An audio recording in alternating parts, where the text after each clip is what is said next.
Hello friends, my self Manju. स्वागत है आपका जेआरएफ अड्डा चैनल पर। मैं हूं आपकी educator for CSI net chemical science और जेआरएफ अड्डा आपके लिए लेकर आया है सीएसआई नेट केमिकल साइंस का कंप्लीट कोर्स जो कि अवेलेबल है जेआरएफ अड्डा एप्लीकेशन पर।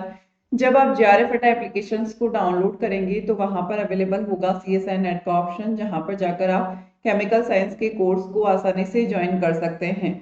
और इस कंप्लीट कोर्स में आपके तीनों ही पार्ट एबीसी कंप्लीटली आपको कवर करवाए जाएंगे। नोट्स और कंटेंट आपको अवेलेबल करवाया जाएगा और प्रीवियस ईयर के क्वेश्चंस पेपर को सॉल्व करवाया जाएगा और यूनिट वाइज क्वेश्चंस की प्रैक्टिस आपको करवाई जाएगी। और इस कोर्स की जो कंप्लीट इंफॉर्मेशन है वो जेआरएफ अड्डा एप्लीकेशंस पर अवेलेबल है और इस कोर्स की जो वैलिडिटी है वो आपकी 1 साल के लिए रहेगी। और आज हम डिस्कस करने वाले हैं कि आपके एग्जाम के लिए ओनली 30 डेज का टाइम आपके पास बचा है और इस लास्ट मंथ में किस तरीके से आप अपनी स्टडी को फॉलो करके अपनी जो जेआरएफ की जो कट ऑफ है उसको अचीव कर सकते हैं। तो आपको इस लास्ट मंथ की एक स्ट्रेटजी को आपको फॉलो करना होगा और इसमें जो भी आप मिस्टेक्स करते हैं वो मिस्टेक आपको नहीं करनी। तो इसके कुछ पॉइंट्स हैं जो आपको ध्यान में रखने हैं कि आपको रेफरेंस बुक, अभी जो रेफरेंस बुक की जो रीडिंग है, थ्योरी है, उसको पढ़ना अवॉइड करना है। आपको मल्टीपल रिवीजन ऑफ नोट्स का करना है। आपको कोई टेस्ट सीरीज ज्वाइन करनी है। असाइनमेंट सॉल्व करने का एक प्रॉपर तरीका आपको होना चाहिए जो अभी हम आगे डिस्कस करेंगे। और एक आपको एक प्रॉपर शेड्यूल को क्या करना होगा, फॉलो करना होगा। देखिए, हम बात कर रहे हैं इस लास्ट मंथ में यानी कि 30 डेज में किस तरीके की इसकी स्ट्रेटेजी को हम फॉलो करें कि हमारा क्या क्रैक हो जाए, नेट का एग्जाम जो है वो क्या हो जाए, क्रैक हो जाए। तो सबसे पहले तो आप अपना टाइम टेबल, अपना जो शेड्यूल है उसको क्या करें, फिक्स करें कि अब हमें इस टाइम पर ये रिवाइज करना है, ये रिवाइज करना है। और आपको सबसे पहली चीज ये रेफरेंस बुक्स इस टाइम पर, यानी कि कोई सी भी बुक्स को पढ़ना आपको क्या करना है, अवॉइड करना है। अब देखिए, कुछ स्टूडेंट ऐसे होते हैं जिन्होंने जो पहले से तैयारी कर रहे हैं और जिनका नेट एग्जाम अभी क्रैक नहीं हुआ है, यानी कि उन्होंने नोट्स को भी बहुत अच्छे से पढ़ लिया, प्रीवियस ईयर के क्वेश्चंस पेपर को भी सॉल्व कर लिया और टेस्ट सीरीज भी उन्होंने ज्वाइन कर रखी है और उसकी भी क्वेश्चंस प्रैक्टिस कर रहे हैं, लेकिन उनको ये लगता है कि उनकी तैयारी में कहीं कोई कमी ना रह जाए, इसलिए हम रेफरेंस बुक को भी देख लें। तो देखो, आपको रेफरेंस बुक से सारे टॉपिक्स को नहीं देखना। आप जब टेस्ट सीरीज सॉल्व कर रहे थे या फिर असाइनमेंट सॉल्व कर रहे थे, जिस टॉपिक से जिस टॉपिक से आपके क्वेश्चंस क्या हो रहे थे, नेगेटिव हो रहे थे, यानी कि उस टॉपिक्स में जहां पर आपको प्रॉब्लम आ रही थी, आप केवल और केवल उन्हीं टॉपिक को रेफरेंस बुक से देखेंगे और रेफरेंस बुक से उसकी थ्योरी को नहीं देखेंगे, केवल और केवल क्या देखेंगे, आप उसके क्वेश्चंस को देखेंगे। जब क्वेश्चंस आप सॉल्व करेंगे तो देखिए, रेफरेंस बुक में कई क्वेश्चंस जो ऐसे होते हैं वो नेट के सिलेबस से आउट ऑफ भी होते हैं। तो आपको उन क्वेश्चंस को, जब आपने प्रीवियस ईयर के क्वेश्चंस पेपर सॉल्व किए थे तो आपको एक आइडिया हो जाएगा कि आप जो नेट का जो पैटर्न है वो किस तरीके से क्वेश्चंस पूछ रहा है।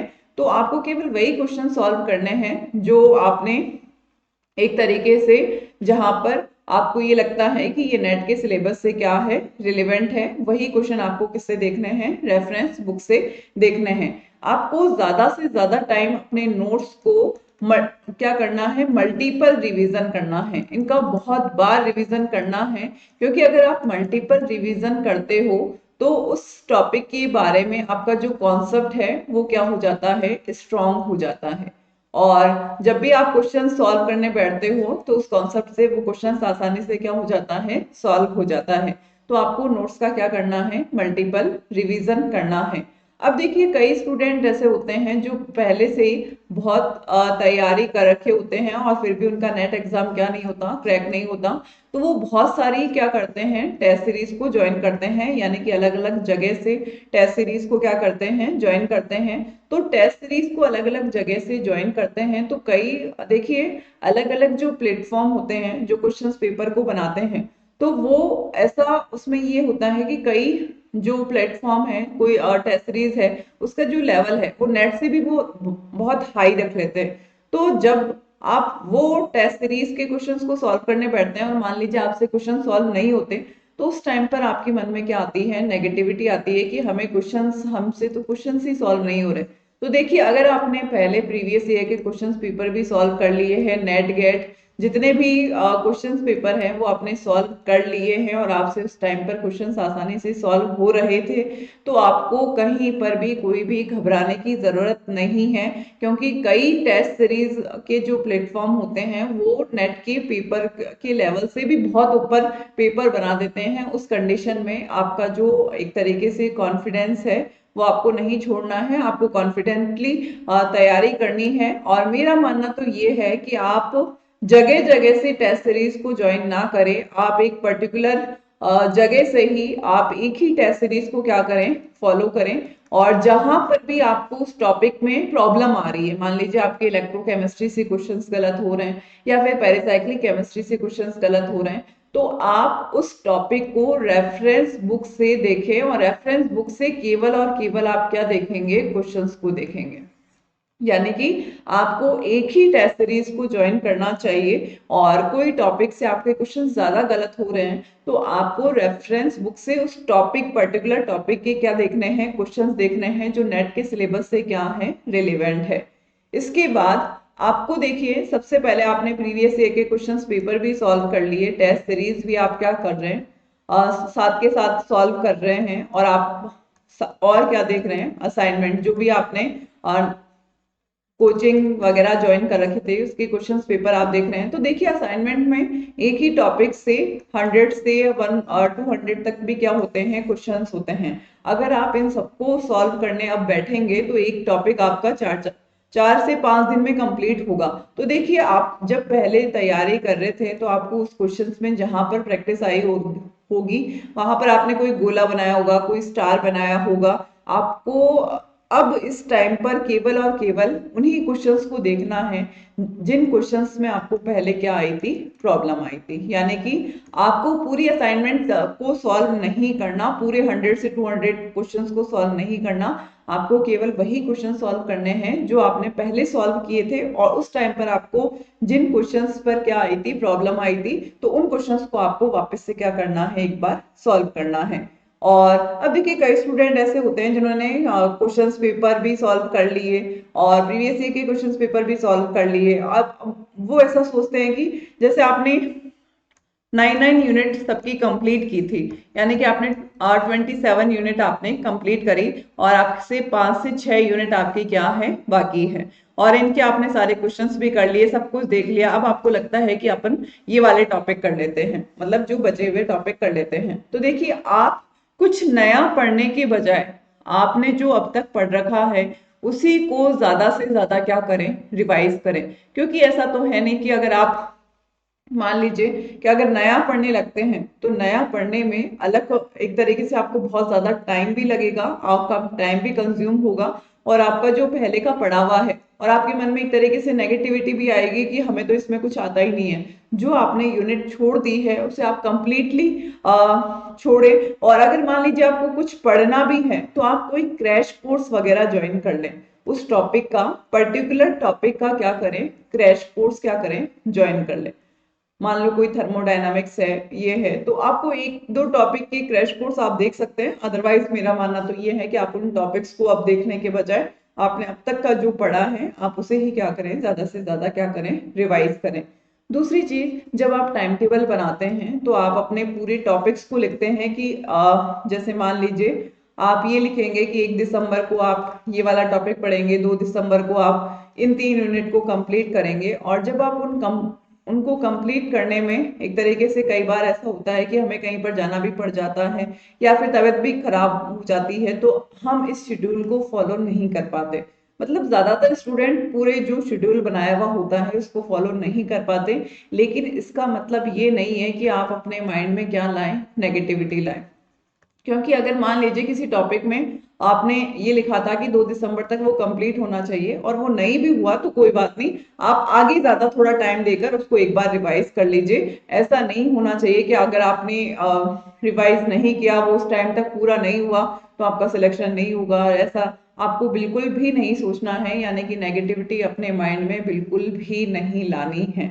और आपको करना क्या है, मल्टीपल रिवीजन करना है नोट्स का। असाइनमेंट में वही क्वेश्चन सॉल्व करने हैं जो आपने पहले सॉल्व करते टाइम आपको प्रॉब्लम आई थी, वहां पर स्टार या गोला आपने लगाया था, उन्हीं क्वेश्चंस को आपको क्या करना है, सॉल्व करना है।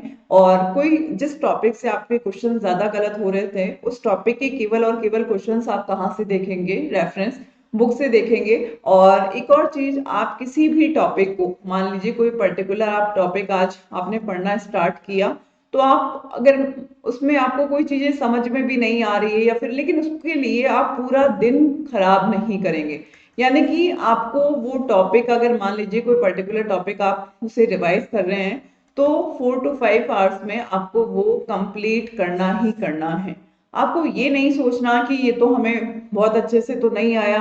आपको ज्यादा से ज्यादा एक तरीके से जो भी आपने पढ़ा है उसकी रीडिंग लगानी है, क्योंकि जब आप बार बार चीजें पढ़ते हैं तो नया कॉन्सेप्ट एक तरीके से आपके माइंड में क्रिएट होता है। तो आप उस टॉपिक को कंप्लीटली आज ही, मतलब जैसे मान लीजिए आपने थर्मोडायनामिक्स पढ़ी, तो आपके माइंड में ये नहीं होना चाहिए कि थर्मोडायनामिक्स तो आज तो हम पूरा पढ़कर ही रहेंगे, सब कुछ इसमें याद कर लेंगे, इसमें 100% परफेक्टली हम बन जाएंगे। तो देखिए इसमें आपको रीडिंग लगानी है एक तरीके से, क्योंकि आपका पढ़ा हुआ बहुत पहले से अच्छे से है ही।